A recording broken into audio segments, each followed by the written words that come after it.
क्या हो अगर कलयुग का सबसे बड़ा असुर कोई राक्षस नहीं, बल्कि उन्हीं चिरंजीवियों में से एक हो जो हजारों सालों से इस धरती पर जीवित है। कहा जाता है 7 चिरंजीवी है, लेकिन कलयुग में लोग 8वें अमर योद्धा की भी बात करते हैं। और अगर इन अमरों में से कोई एक धीरे धीरे बन रहा हो कली असुर, तो सोचो बाकी 7 चिरंजीवी किसके साथ खड़े होंगे। शायद इसीलिए और उसे रोकने के लिए भगवान विष्णु को लेना पड़ेगा कल की अवतार, जहां बाकी 7 चिरंजीवी भगवान के साथ लड़ेंगे धरती के आखिरी युद्ध में। अश्वत्थामा द लिविंग कर्स, असीरगढ़ किला, मध्य प्रदेश। स्थानीय लोग फुसफुसाते हैं कि उन्होंने रात में शिव मंदिर में एक लंबी अस्त व्यस्त आकृति देखी है जिसके माथे से खून बह रहा होता है। वाई कुड बिकम काली, कृष्ण का श्राप, 5000 वर्षों का दर्द।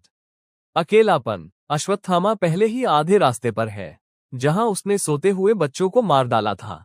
वो एक योद्धा से राक्षस बना है जो 5000 साल से दर्द में जी रहा है, महाभारत का सबसे शापित योद्धा।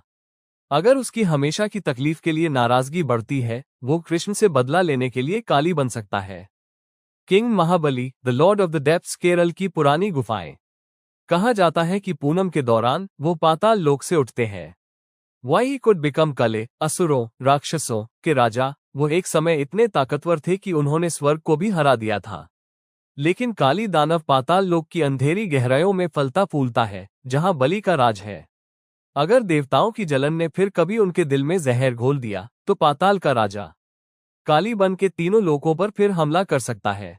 वेदा Vyasa the keeper of sins, Mana गांव की गुफाएं, उत्तराखंड।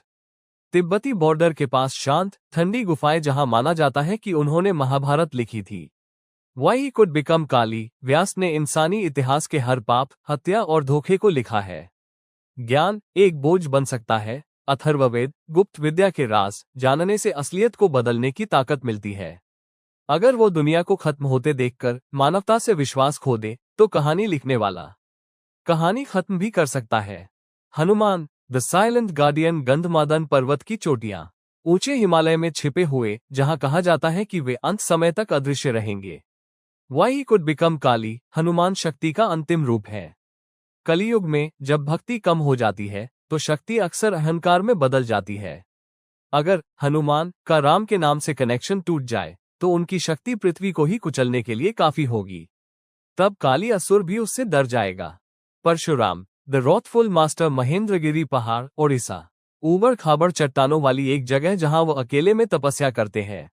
वाई कुड बिकम काली, उसने 21 बार पृथ्वी को रक्त से भर दिया था। काली पुरुष क्रोध, गुस्सा और हिंसा से पैदा हुए हैं।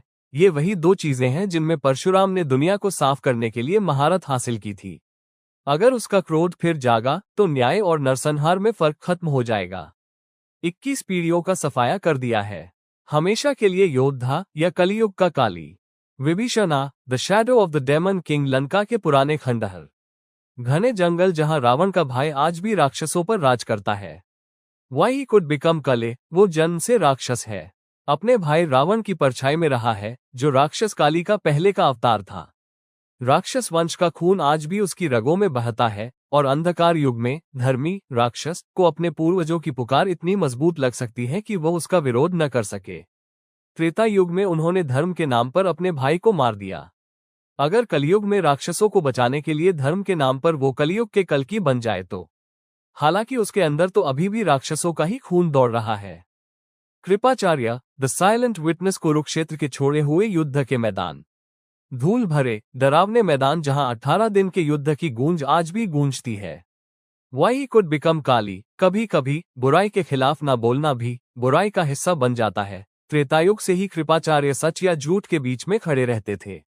ऐसा ही हुआ महाभारत के युद्ध में, जब वो पांडवों और कौरवों के बीच लगातार मध्यवर्ती रहे। उन्होंने न तो किसी का पक्ष लिया, न तो किसी के खिलाफ, क्योंकि उनके लिए सही और गलत के बीच का संतुलन ही सबसे बड़ा धर्म था। लेकिन वो हमेशा सच की तरफ ही जाते थे, चाहे उन्हें जितनी भी गालियां सुननी पड़े या जितना भी त्याग करना पड़े, क्योंकि उनके लिए सत्य ही सबसे बड़ा धर्म था। लेकिन इस कलयुग में वही मध्यवर्ती होना अब सबसे बड़ा संकट बन गया है, क्योंकि सही और गलत की परिभाषा उलट गई है। लेकिन इस कलयुग में जो सच है वही तो गलत है, और जो गलत है वही सच है। क्या ऐसा हो सकता है कि कृपाचार्य सच की तरफ लेते लेते कलयुग में गलत की साइड ले लें और वही खुद कलिकाल का सबसे बड़ा असुर कलियासुर बन जाएं? क्योंकि कलयुग में तो हमेशा जो सच होता है वही गलत है और जो गलत है वही हमेशा सच। Rishi Markande the one who saw the end वही अकेले हैं जिन्होंने दुनिया को खत्म होते और फिर से शुरू होते देखा है। वाई कुड बिकम कले अपने हर चाहने वाले को बार बार मरते हुए देखना। बार बार लाखों साल का अकेलापन वो खुद ही है कलियासुर, क्योंकि वो बार बार इस साइकिल को देख रहे हैं। मतलब उनकी दिव्य दृष्टि से वो हमेशा देखेंगे कि पृथ्वी कैसे ध्वंस होगा और पृथ्वी कैसे शुरू होगा। हमेशा, एक बार नहीं, दो बार नहीं, बार बार यही साइकिल होता रहेगा कि मैं तो मर नहीं सकता पर मैं देख सकता हूं कि पृथ्वी कैसे ध्वंस होगा। हमेशा मैं अकेला रहूंगा, हाहाकार में रहूंगा। मुझे जो वरदान दिया गया था कि मैं मरूंगा नहीं कभी भी, वही वरदान आज मेरे लिए एक श्राप बन गया। क्या हो अगर इसी सोच के वजह से वो कलयुग का कली बनना चाहें, ताकि भगवान श्री कृष्ण आकर उन्हें मारकर उन्हें मुक्त करें? और शायद कलयुग का सबसे बड़ा सच यही है कि अंतिम युद्ध देवताओं और असुरों के बीच नहीं होगा, बल्कि अमर योद्धाओं के बीच होगा। एक तरफ होगा कली असुर और दूसरी तरफ भगवान कल्कि और बाकी 7 चिरंजीवी। क्योंकि जब धर्म पूरी तरह टूट जाएगा, तब अमरता भी अभिशाप बन जाएगी।